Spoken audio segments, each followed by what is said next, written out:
ହେଲା କାଉ ଦେଖିଛ କାଉର ରଙ୍ଗ କେମିତି କାଉ କେମିତି ବୋବାଏ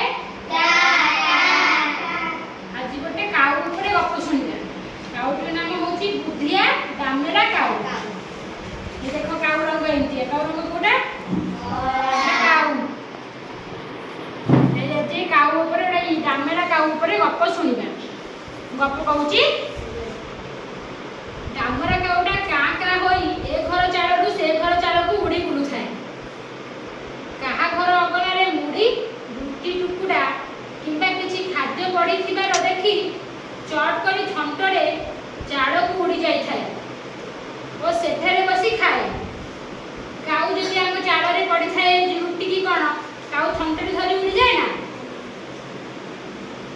ସେ ଏକୁଟିଆ ଖାଇବାକୁ ଭଲ ପାଏନା ବୋଲି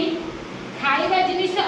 ଦେଖିବା ମାତ୍ରକେ କାଁ କାଁ ହୋଇ ସାଥୀମାନଙ୍କୁ ଡାକିଥାଏ ସେ ଏକୁଟିଆ ଖାଇବାକୁ ଭଲ ପାଏନା ସେଥିଲାଗି ସେ ଖାଇବା ଜିନିଷ ଦେଖିଲେ ସାଥୀମାନଙ୍କୁ କାଁ କାଁ ହେଇ ଡାକେ ସେଦିନ କିନ୍ତୁ କାଉ ଜଣଙ୍କ ଘରୁ ବାସି ରୁଟିଟାଏ ପାଇଲା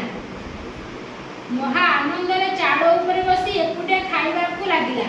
ଜଣଙ୍କ ଘରୁ ବାସି ରୁଟିଟା ପାଇଲା ସେ ଆନନ୍ଦରେ ବସି ଏକୁଟିଆ ଖାଉଥିଲା ଏତିକି ବେଳେ ଆଉ ଦୁଇଟା କାଉ ଉଡ଼ି ଆସିଲେ ରୁଟି ଖଣ୍ଡିଏ ପାଇ ତିନିହେ ଖୁମ୍ପାଖୁମ୍ପି ହେଲେ ଝଗଡ଼ା କଲେ ଶେଷରେ ମିଳିମିଶି ଖାଇଲେ ସେ ରୁଟି ଖଣ୍ଡିଟାକୁ ଦେଖିକି ତିନି ଜଣ ଝଗଡ଼ା କଲେ ଖୁମ୍ପାଖୁମ୍ପି ହେଲେ ଲାଷ୍ଟକୁ ମିଳିମିଶିକିନା ତିନି ଜଣ ଖାଇଲେ ଦାମରା ସେ ଦୁହିଁଙ୍କୁ କହିଲା ତମେ ଦୁଇଟା ନିପଟ ଅଳସୁଆ ଦାମରା କାଉ ତାଙ୍କୁ ଦେଖିଲା ଯାହା ବିଷୟରେ ଆମେ ପଢ଼ୁଛେ ବୁଧିଆ ଦାମରା କାଉ ତାଙ୍କୁ କହିଲା ତମେ ନିପଟ ଅଳସୁଆ ସାମାନ୍ୟ ପରିଶ୍ରମ କଲେ ତୁମ ପେଟ ପୁରନ୍ତା ତୁମେ ତାହା ନ କରି ନିଜ ନିଜ ଜାତି ଭାଇଙ୍କ ମୁହଁରୁ ଖାଦ୍ୟ ଛଡ଼ାଉଛ ବୋଲେ ତମେ ଯଦି ପରିଶ୍ରମ କରି ଖାଇବା ପର୍ଯ୍ୟନ୍ତ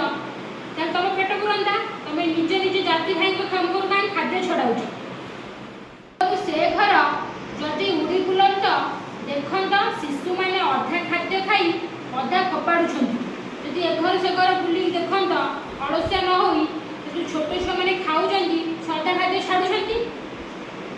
ମା' ମାନେ ବାସି ଖାଦ୍ୟ ନାଳରେ କୁଢ଼ାଇ ଦେଉଛନ୍ତି ତାଙ୍କ ମା' ମାନେ ବାସି ଖାଦ୍ୟକୁ ଆଉ କ'ଣ ପିଲାଙ୍କୁ ଦେବେ ତାକୁ ନାଳରେ କୁଢ଼ାଇ ଦେଉଛନ୍ତି ଆଉ ସେ ସବୁରେ ତୁମ ପେଟ ଭରିଯାଆନ୍ତା ସେସବୁ ଖାଇଲେ ତୁମ ପେଟ ଭରିଯାଆନ୍ତା ଦୁଇ କାଉ ଦାମରାର କଥା ମାନିଲେ ସେମାନଙ୍କ ପେଟ ପୁରିଲା ଆହୁରି ଥଣ୍ଟରେ ଖାଦ୍ୟ ନିଜ ଶାବକମାନଙ୍କ ପାଇଁ ଧରି ନିଜ ନିଜ ବସାକୁ ଉଡ଼ିଗଲେ ସେ ଦୁଇ କାଉ ଯେଉଁ ଝଗଡ଼ା ଲାଗୁଥିଲେ ସେ ଦୁଇ କାଉ ଦାମରାର କଥା ମାନିଲେ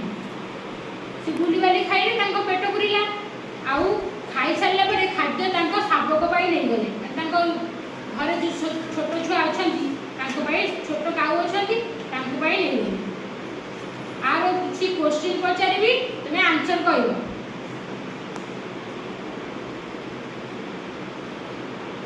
କାଉଟି କ'ଣ ଖାଉଥିଲା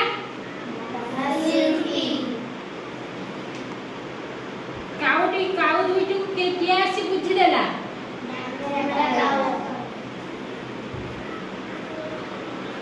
କିଏ ଖାଦ୍ୟ ଫୋପାଡୁଛି ବୋଲି ଦାମରା କାଉ କହିଲା